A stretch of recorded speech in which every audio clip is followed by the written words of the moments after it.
Basic પદાવલી. Basic પદાવલી કોને કહેવાય? કે જેના ઉદાહરણ સારમાં જે ભણ્યા છીએ એ પ્રમાણે આપણે લઈએ તો આ પ્રકારની જે પદાવલીઓ હશે એ બધી પદાવલીઓને આપણે બેઝિક પદાવલી બધી પદાવલીઓ બેઝિક પદાવલી.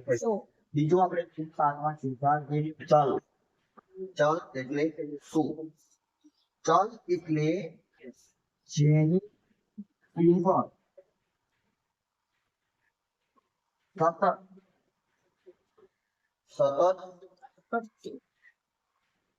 બદલા તેવી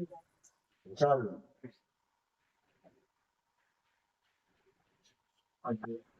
જેની કિંમત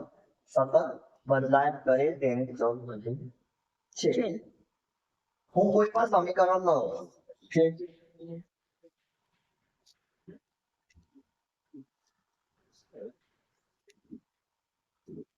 5x +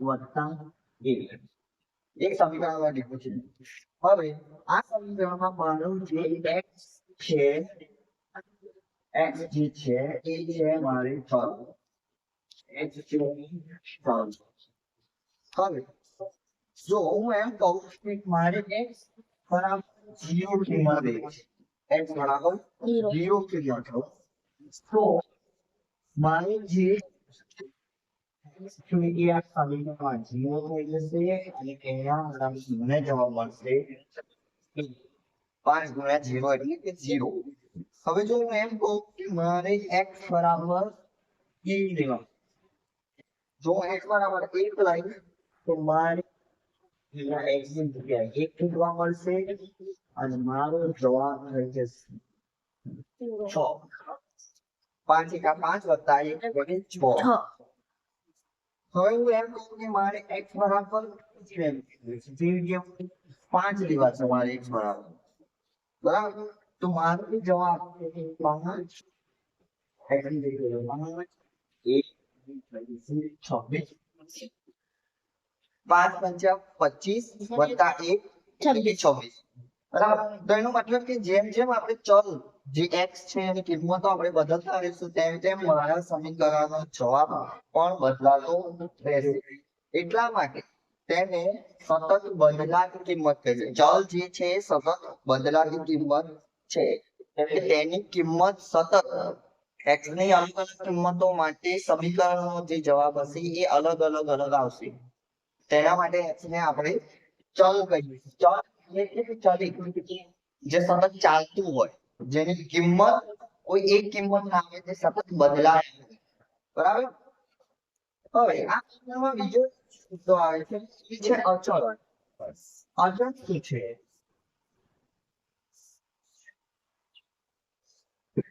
જેવી રીતે ચલ છે એ સતત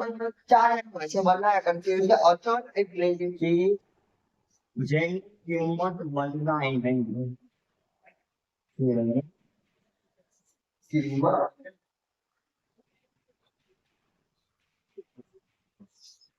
બદલાય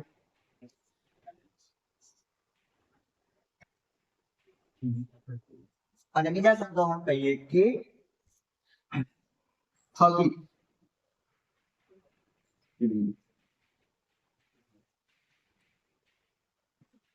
કોઈ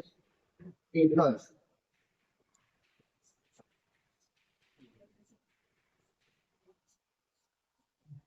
હવે એના માટે ઉદાહરણ લો તો આપણે એવું કહી શકીએ કે હું કોઈ હમણાં આ મારું એક પદ છે. હવે આ પદમાં હું કહું તો આ જે છે એ મારું ચલ છે અને આ જે છે એ મારે અચળ. આ છે ચલ છે અને આ છે અચળ. જેવું કે આપણે જેમાં x ની અલગ કિંમત મૂકી ત્યારબાદ જે અચળ એટલે કે એક જે હતો એની કિંમતમાં કોઈ ફેરફાર થયો ન હતો કોઈ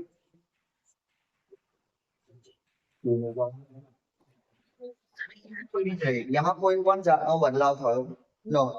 એના માટે આપણે એને અચળ કહીશું એટલે કોઈ પણ સમીકરણમાં ચલ વગરની જે કિંમતો હશે કે જેની સાથે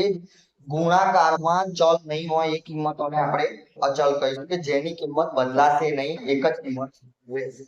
બરાબર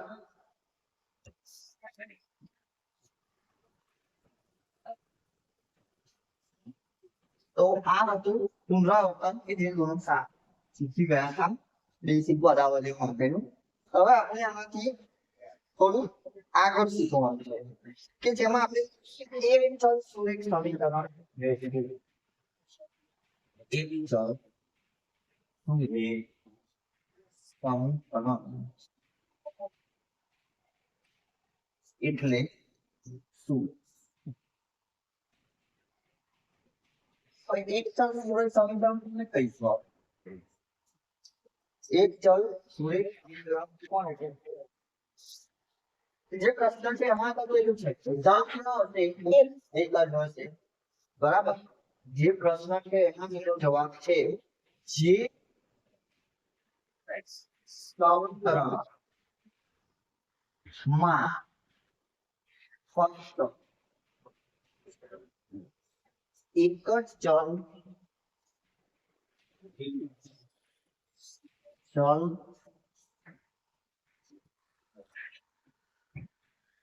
આવેલ હોય તેને એક ચલ સુરેખ સમીકરણ કહે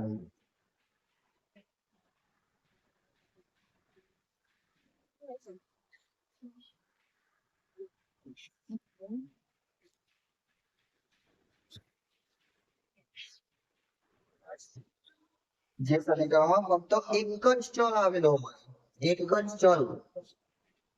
એને આપણે એક ચલ સુરેખ સમીકરણ કહીએ છીએ બરાબર ક્યાં જ જવાબ છે એના પ્રશ્નમાં જ જવાબ છે કે ચલ એક જ હશે હવે એવા ઉદાહરણ લેવા હોય કે ચલ સુરેખ સમીકરણ એવા લેવા હોય તો હું એક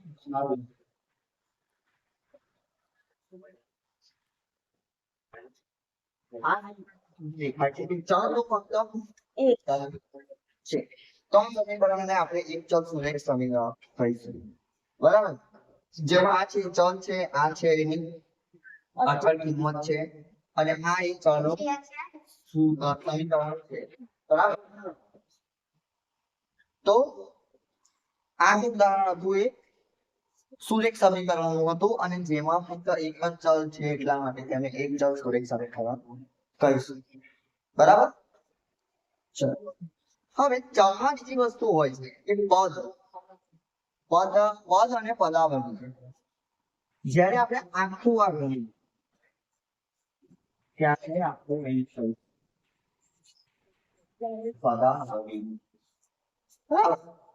આખું જ્યારે ગણીએ ત્યારે એને પદાવલી અને જ્યારે આટલું જ ગણું એને કહીશું પદ બરાબર આ છે એ મારું પદ છે અને જેનું આખું ગણિત ત્યારે આખી મારી પદાવલી છે કે આખું સમીકરણ છે એવું પણ શું કહી શકે તો આવી રીતે આપણે જો દ્વિચલ એટલે કે બે ચલ સમીકરણ આપણે જોવું હોય તો એ કેવી રીતે હશે જે આગળના ધોરણમાં આવશે હમણાં તમારે આવવાનું પણ એને આપણે કહીશું કે જેમાં બે ચલ હોય એને દ્વિચલ કહીએ બે ચલ હોય એમાં દ્વિચલ પણ આગળના ધોરણ પર છે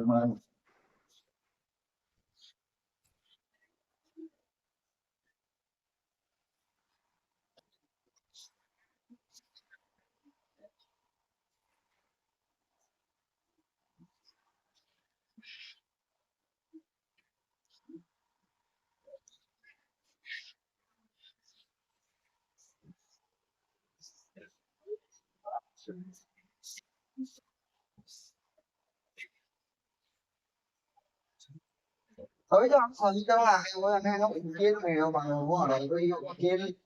કેવી રીતે મેળવવો એ થોડું આપણે ઉદાહરણ લઈ સમજીએ એક ઉદાહરણ છે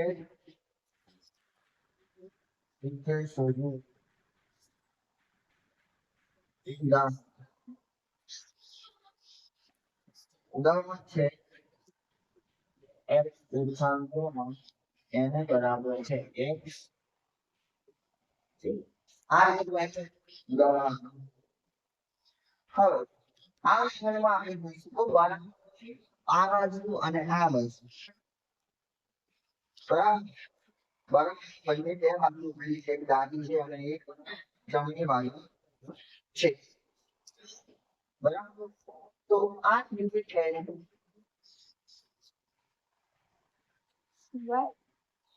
જમણી બાજુ હા ડાબી બરાબર આ થશે ત્યાં જમણી બાજુ અને ડાબી હવે આ સમીકરણના ઉકેલવા માટે આપણે સૌથી પહેલું કામ એ કરવું પડે કે ચલ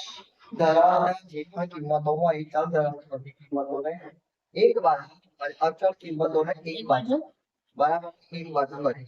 હોય તો મને કામ આપણે કરી દઈએ તો સૌથી પહેલા ચલ કિંમતોને આપણે જોઈએ તો અહીંયા x ને ડાબી લઈ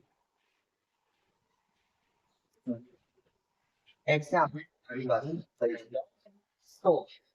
આગળ થશે 2x ઓછા 8 હોતા જો આ x ને બરાબર થી આ બાજુ લાવું તો જે x મારો ધન હતો એ x મારો ઋણ થઈ જશે ઓછા x બે તો ક્યાં ત્યાં આવી ગયું બેને જોડ્યું એક કામ થયું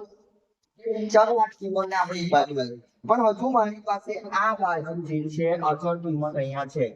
તમારે અચળ કિંમત પણ એને બરાબર બીજી બાજુ લીધી છે તો આ રીતે આપણે એવું કરીએ કે ઓછા 3 ની જમણી લઈ જઈએ ઓછા 3 ની જમણી બાજુ લઈ જઈએ તો એ કેવી રીતે થશે તો હવે મારી પાસે છે એ અહીંયા છે ઓછા x હવે જે મારો ઓછા 3 અહીંયા ઋણ ગુણાંક હતો એ હવે બરાબર અહીંયા બાજુ જશે તો એ મારો ધન ગુણાંક થશે ધન થશે બરાબર એ તો સતત છે તે બરાબરની જમણી કે ડાબી બાજુ જ્યારે કિંમત ખસેડીએ તો જે ધન હોય એ ઋણ અને ઋણ હોય ધન થઈ જાય બરાબર હવે કેટલું મેળવીએ આનો સિમ્બોલ છે કે 2x માંથી 1x કાઢીએ જવાબ આવશે x બરાબર અને અહીંયા 2 વત્તા 3 5 આ છે તમારા સમીકરણો કે બાદ હવે સમીકરણો ઓકે